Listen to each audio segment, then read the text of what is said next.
physical maximum security is, you're always in solitary confinement.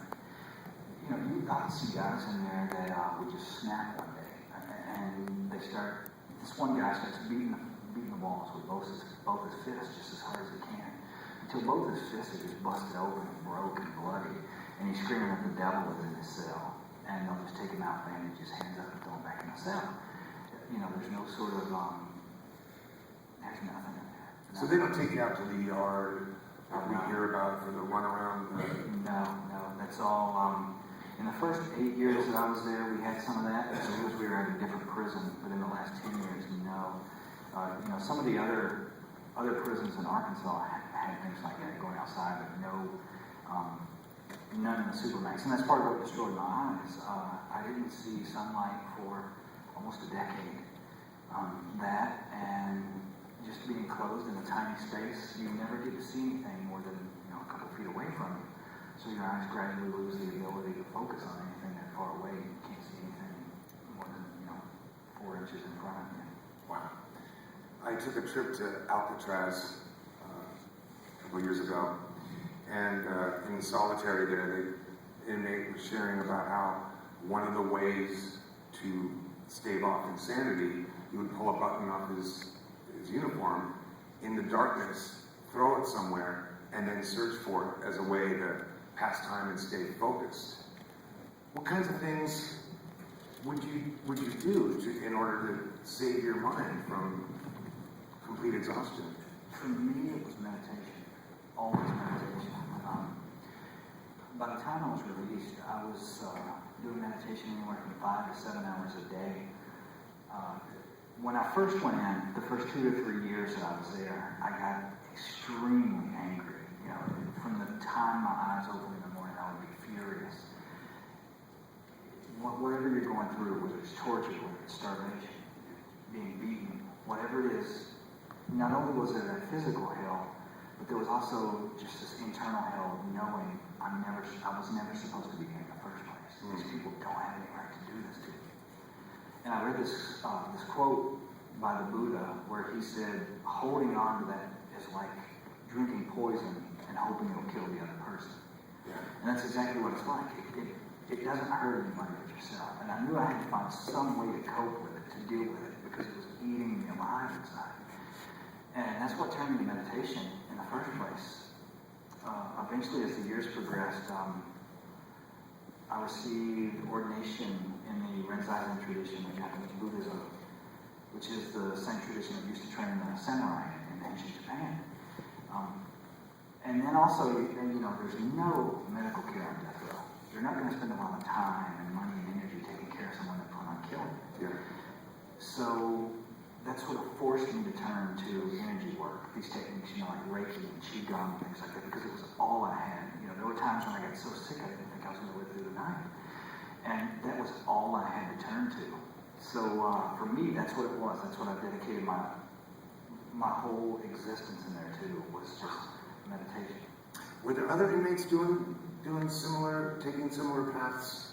Because in the book you talk a lot about this. You talk about your teachers and certain rituals that you went through, and certain steps that were taken to get closer to that place, which for me is just so inspiring and in the same breath hard to believe.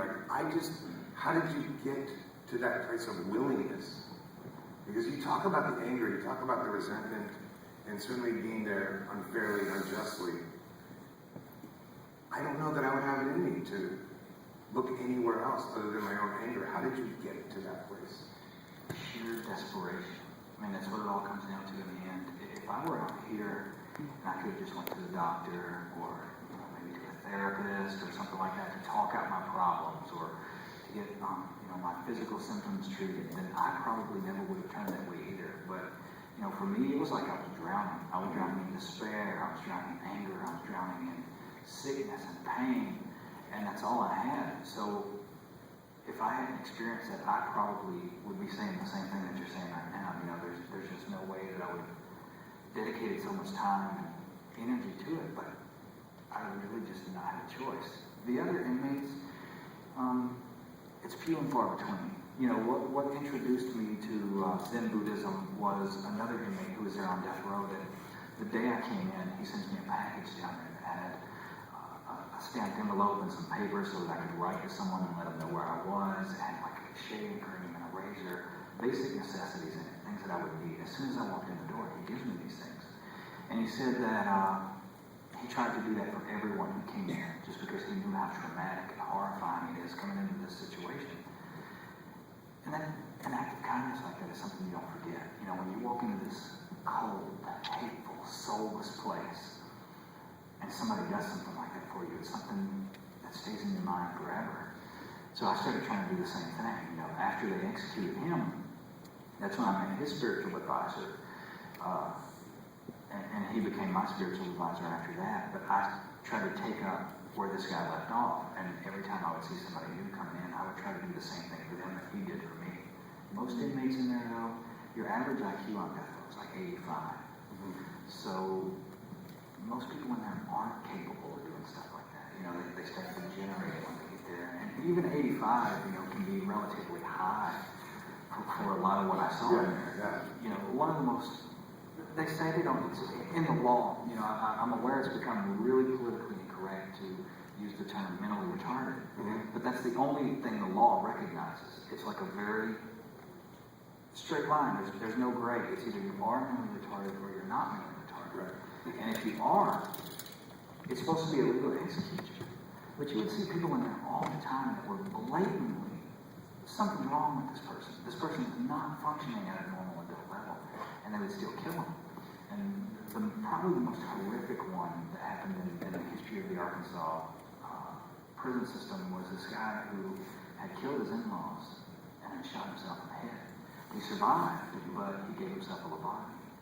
Whenever they got ready to execute him, they asked him what he wanted for his last meal.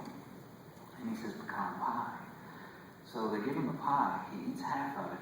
When they come to execute him, he wraps the other half up, says he's going to say that until after the execution. So they're putting people to death who are not even capable of understanding that they're being killed. Speaking about spirituality, speaking about death penalty, I just want to interject this at this time. As you know, Damien, you reached out to me when this happened. The killer of my mother was on death row, and 2 months ago, that ruling was overturned, and he went into general population, no death sentence anymore, just carried out. And it just strikes me interesting that you're talking about these spiritual practices, spiritual beliefs, and I just want to let you know that my viewpoint on that term would be so different today had I not met you, maybe 3 weeks prior to that. And I can't help but think that there's some kind of divine reason why we've met each other. Now knowing you and how horrible if one inmate goes down that's innocent. So I want to thank you for that. I truly do. And it's helped me gain some peace with my situation.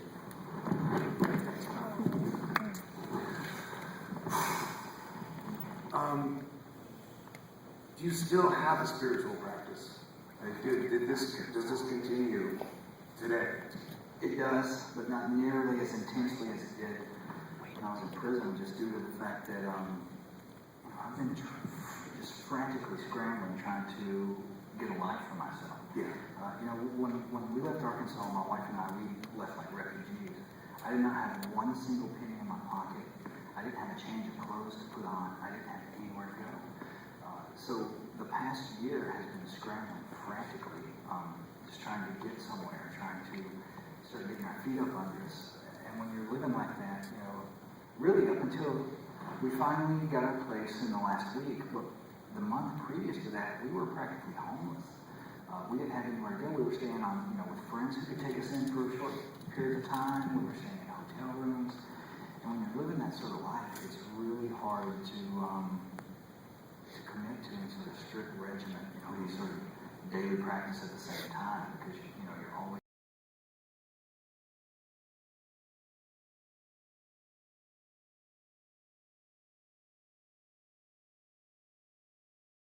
I'd like to do with my time, once things settle down or life calms down a lot, I'd like to have like a small meditation center somewhere so that I can, share the things that I had to learn in prison with other people who are in horrible situations in life and maybe could use them to help themselves. I mean, that's one of the most profound things that I got from the book, and that we talked about backstage. Having a sense, and a lot of people have a hard time understanding this, but I don't even know if I want to go here yet. But the fact that you continue that thinking, want to do the meditation stuff, have your spiritual practice, because for me, I'm faced with a problem. I'm like, please God, get me out of this. Thanks. See you later. You know what I mean? Like, once I get past it, I'm out. Like, there's no God. You know what I mean? Back to business as usual. So it's like, it's pretty unbelievable to see that you're still with this. And that other issue I wanted to touch upon, we'll get to. Aside from the usual contraband of drugs, the weapons, the food, the things that we've all known about just through the media and through Hollywood, pets on death row.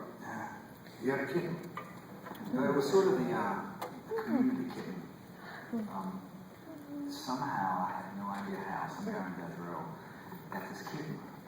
And it would be passed from cell to cell to keep the guards from finding where it was. And it was this tiny little thing. Probably wasn't even big enough to be taken away from the mother yet. And I don't even know where it came from. But everybody there loved this thing. And not just the kitten. You would have guys in there that would bring in, sometimes snakes would make it onto the yard, crawl through the fence. I don't really want to know how those got smoked in. The most prominent pet, though, was always rats. Because rats are just rampant in prison. The prison was way out in the middle of these fields. Nothing, as far around as you could see.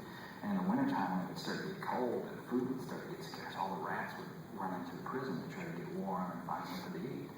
And guys would catch some of them, like to say after one is just giving birth, and they could get, the little rats where they were smaller, where they couldn't bite you yet. And they would grow up being handled, being pet, so they didn't bite.